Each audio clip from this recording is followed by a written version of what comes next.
Welcome to this commentary on my latest short film, Together. It's a psychological thriller mystery.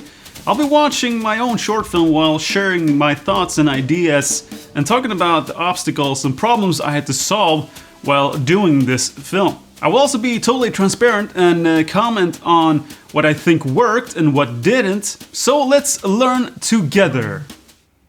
I realize I just made a pun. This video will also be focused more towards screenwriting and character development, since I will be doing more technical breakdowns of the movie in future videos, such as cinematography, lighting, the visual effects, and so on. If you like this kind of content, please stick around. And without further ado, let's dive right in.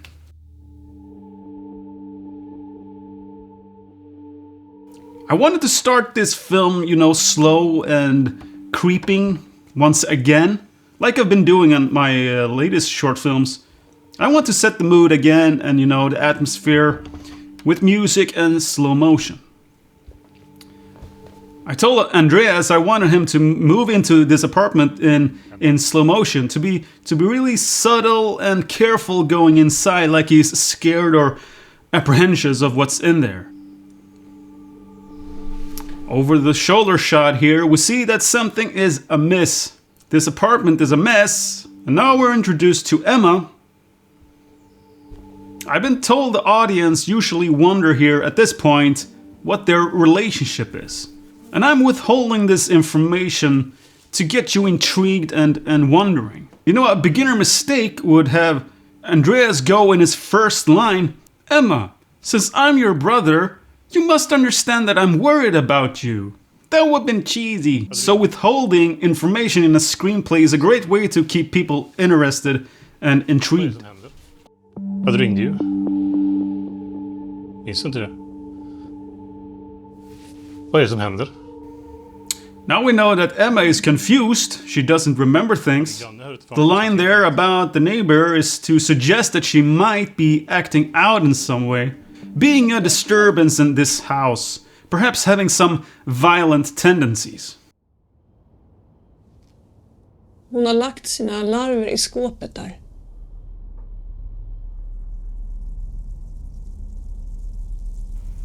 We get a glimpse into what Emma is experiencing, and she refers to this thing has been laying these larvae. The creature she is talking about is of course a representation or a metaphor for their mental sickness.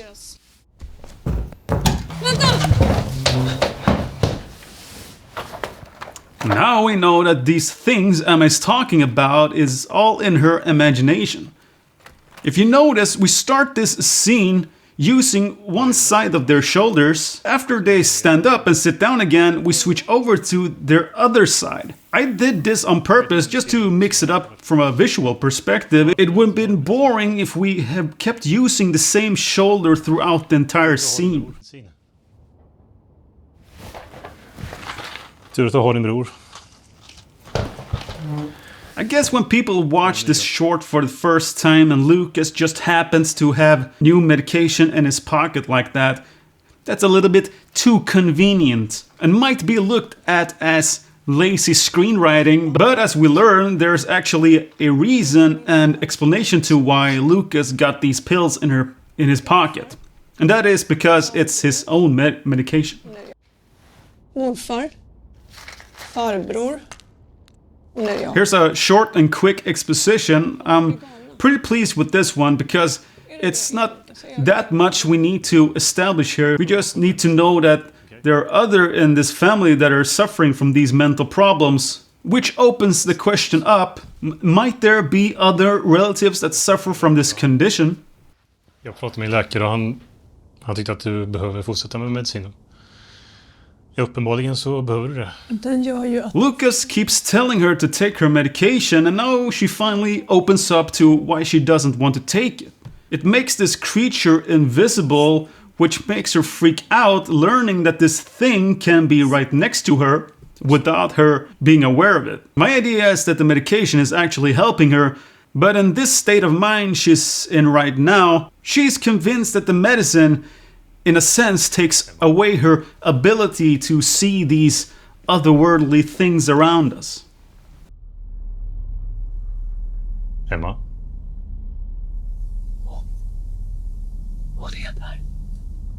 She spots the creature in the hallway.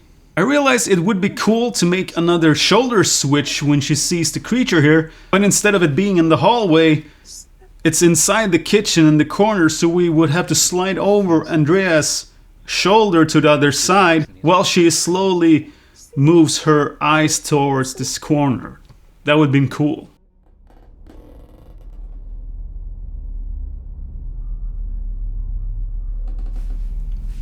I wanted to build this scene up as, are we getting a jump scare here?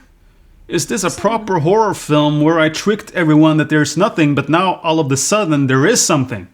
The little fly there and the creaking of the floor gets Lucas' attention, and this moment actually also ties back to the flashback we see later in the short film. When they are kids and Emma sees the creature and asks Lucas about it, he tells her he also sees it. But now when they are adults, Lucas has chosen to lie to Emma. The idea is that Lucas actually is seeing something here, but managed to keep calm and carry on. And now we see frustration and anger in Emma, because maybe she knows more than she lets us know. Maybe she is suspecting that Lucas actually is lying to her.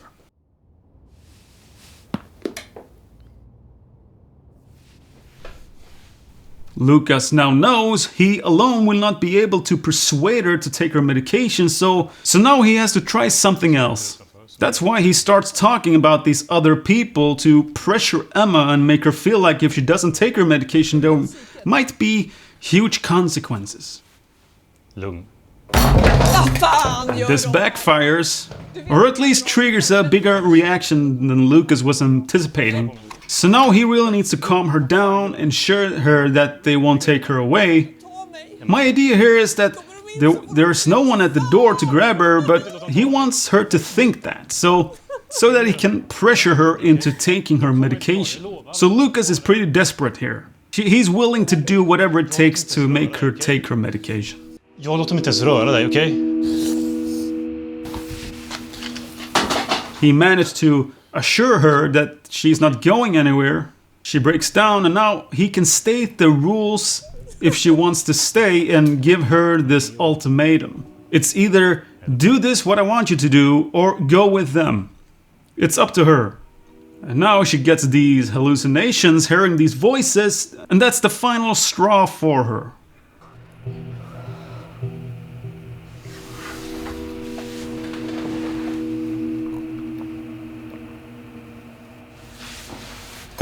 So basically, the conflict in this movie is resolved now. Lucas got her to take her medication and the credits should be rolling. But it doesn't. Wonder why. And the reason being, it's time for a twist.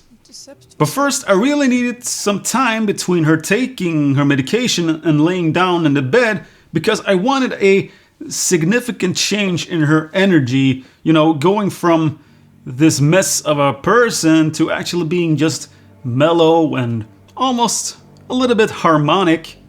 It would have been weird if that shift just happened instantly, so that's why we get this little slow motion scene. And also having Lucas staring into the dark, suggesting he might be seeing something in there, perhaps. Kommer ihåg när vi var små. I really wanted this flashback of them as kids, and I really like how this turned out. And this is also a reason to have us leave the apartment for just one moment in this short film. That shot right there, that is shot on iPhone 15 Pro. Did you notice? I had a great time doing these scenes with the kids. They were great. I think they were able to relax quite a bit since I was the only one in the film team, so not a big film crew standing around looking at them. Du sa att du också såg henne.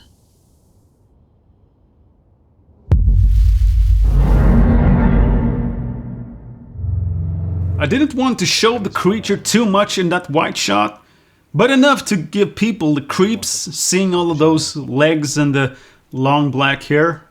Jag låtsades. I want to suggest here that Emma knows, or at least she is suspicious, that Lucas is lying to her.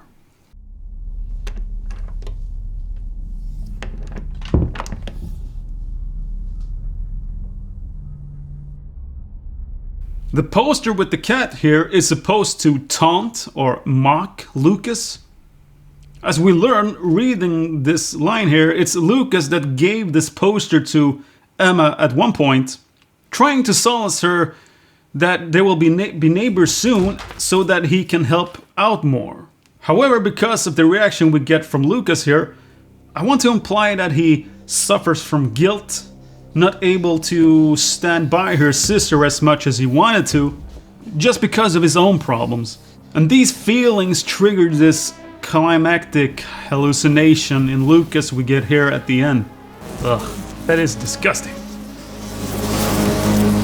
Why can't I make a warm, fuzzy, nice little comedy? So he takes the pill. The creature reacts, stomping on the floor, screaming. It didn't like that Lucas took his meds. It's like, okay, so you're still going to deny your situation and your psychological problems. And eventually the medication starts to work, and I know it's a quick working medication, but I feel like we're lingering just enough on the creature after he takes the medication to make it somewhat believable. So now we just need to land a little, relax, before ending this short film. We play the same musical theme from the beginning to tie it all up, and we also end with the same type of shot from the beginning, but this time we're moving closer to the living room. Maybe some of you felt a little bit like, ugh, I do not want to go in there in the dark. That's where that thing lives. Will there be a jump scare? Yes? No? But there it is. I hope you like this commentary.